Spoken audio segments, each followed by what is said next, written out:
Hello guys, welcome to my new vlog. So ये है जब हम लोग बैंगलोर से वापस घर जा रहे थे, मतलब परमानेंट शिफ्ट हो रहे थे, तब का व्लॉग है।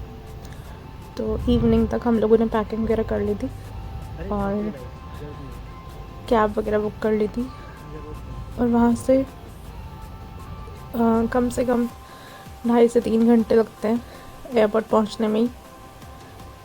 तो हम लोग शाम को निकले थे पर रात हो गई थी पहुँचते पहुँचते, और हमारी फ़्लाइट भी आई थिंक 9 o'clock या 10 o'clock की थी।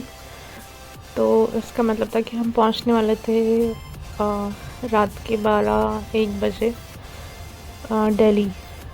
सो ये है बैंगलोर का एयरपोर्ट। सो ये एंट्रेंस है वहाँ का, और जो बैंगलोर का एयरपोर्ट है बहुत ही क्लीन और बहुत ही सुंदर है। मतलब अब तक का मुझे बेस्ट एयरपोर्ट लगा इंडिया में, और बहुत ही ग्रीनरी है। मतलब जिसके लिए बैंगलोर सबसे ज़्यादा जाना जाता है, यहाँ पे बहुत सारे प्लांट्स लगाए हुए हैं और डेकोरेशन भी बहुत अच्छा किया हुआ है। और हम लोग के जो बाकी सामान था, मतलब जो मेन लगेज था, वो हम लोगों ने पैक करके भिजवा दिया था कुरियर से, और बाकी जो छोटा मोटा सामान था वो हम लोग कैरी करके लेके आए थे। कुछ कपड़े बच गए थे, और ये यहाँ पे एयरपोर्ट पे इलेक्ट्रॉनिक्स आइटम अलग करने होते हैं जो स्कैन के लिए जाता है। और उसके बाद हम लोग लाउंज एक्सेस था हम लोग के पास 2 कार्ड्स पे। सो हम लोगों ने फ्री में लाउंज एक्सेस लिया और खाना खाया, क्योंकि हम काफ़ी पहले पहुंच चुके थे और हमारे पास 2 घंटे थे फ़्लाइट में। तो सोचा कि डिनर यहीं पे कर लेंगे, और अच्छा था। मतलब काफ़ी चीज़ें ख़त्म हो चुकी थी और बैंगलोर के हिसाब से मिल रही थी सारी चीज़ें। तो टेस्ट वाइज मतलब वही सेम टेस्ट था बैंगलोर का। उसके बाद हम लोग रेडी हुए फ़्लाइट के लिए, और अच्छा, मतलब काफ़ी अच्छा लगता है एयरपोर्ट पे, इतने सारे लोग होते हैं और बहुत सारे फ़्लाइट्स वगैरह देखने को मिलते हैं। मैं तो लोगों को ही देख रही थी एक्चुअली कौन कैसे ड्रेसअप हुआ है। और उस टाइम काफ़ी ठंड थी, दिसंबर का टाइम था। सो हम लोग यहाँ से फ़्लाइट की साइड में जा रहे थे, क्योंकि ऑन बोर्डिंग 1 घंटे पहले स्टार्ट हो जाती है। तो मतलब सारे फॉर्मेलिटीज़ में 1 घंटा लग जाता है कम से कम। सो काफ़ी लंबी लाइन थी, मतलब बहुत लोग जाते हैं।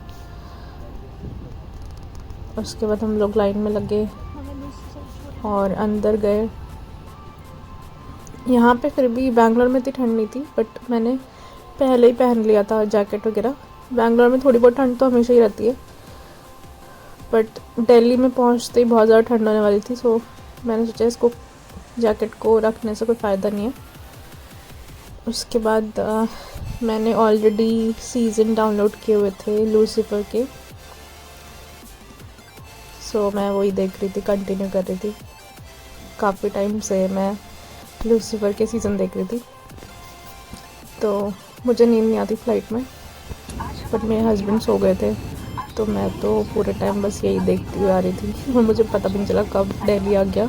इनफैक्ट मैं वेट कर रही थी कि थोड़ा टाइम और होता तो मैं एक एपिसोड और देख लेती, क्योंकि टिपिकली एक एपिसोड होता है 1 घंटे का। सो मैंने मुश्किल से 2 एपिसोड देखे होंगे। और उसके बाद हम लोग पहुंच गए दिल्ली। रात हो गई थी और आप देख रहे हो कितना फॉग है और ठंड की वजह से मेरे गले में दर्द होता, खांसी आ रही थी बहुत ज़्यादा। तो मैंने एयरपोर्ट से विक्स की गोली या स्ट्रैपसिल कुछ लेना चाहिए, तो मैंने चूना लगवा लिया अपने ऊपर मुझे 500 में जो है कोई पता नहीं कौन सी टैबलेट थी, मतलब वो खाने वाली थी वैसे आयुर्वेदिक, बट 500 की 5 गोलियाँ उसमें टर्मरिक और पता नहीं क्या क्या था, जिंजर फलाना ढमकाना, और मैं उसको मना नहीं कर पाई कि नहीं मुझे नहीं चाहिए 500 की। मैं लेने गई थी विक्स और 500 की टैबलेट लेके आ गई, और बहुत रिग्रेट हुआ बाद में कि यार कुछ खा ही लेते इससे अच्छा 500 का गर्म पानी पी लेती, नमक खा के ठीक कर लेती। सो काफ़ी डिसअपॉइंटिंग था वो मेरे लिए, और वो टैबलेट असर भी नहीं करी मुझ पे, मतलब मेरी खांसी गई भी नहीं उससे, तो मुझे और बुरा लग रहा था। फिर हम लोगों ने कैब बुक करी दिल्ली टू अलवर, और रात को ही हम निकल दिए, और बहुत थक गए थे, मतलब बस सोच रही थी कब घर पहुँचे, कब सो जाए। रात के 2-3 बज गए थे हमें पहुँचते पहुँचते। सो यही गुड़गांव का सीन है DLF। उसके बाद हम लोग रास्ते में रुके थे जारा में, और सबसे पहले पकौड़े खाए हम लोगों ने, पनीर पकौड़े, और फाइनली हम घर पहुंच गए। और दिल्ली की सर्दी देख के बहुत अच्छा लग रहा था, काफ़ी खुशी हुई हमें डिफरेंट मौसम देख के। Thank you so much.